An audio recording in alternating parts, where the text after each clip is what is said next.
Same vile chome tuna. Wadada mpendwa wa Safina.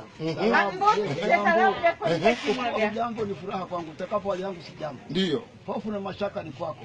Dale madhumuni ya barua tutakaye kishike uchumba. Je, unasemaje?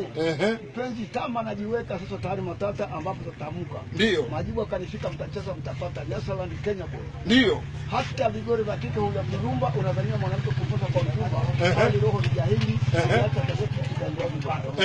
Iwapo jengo lina mtemo la mchaka baba mashurufu. Baba wewe. Ndege mwananinga kubania kwenye mti. Hapo siteremka kwa mapenzi. Usiniambie. Asili ya mapenzi ni roho na asili ya chuma ni chako. Wewe. Mwenyezi Mungu ameandika bibi aolewe na bwana aoe. Wewe. Ofia kwa hiki onekana mkasa. Ndio.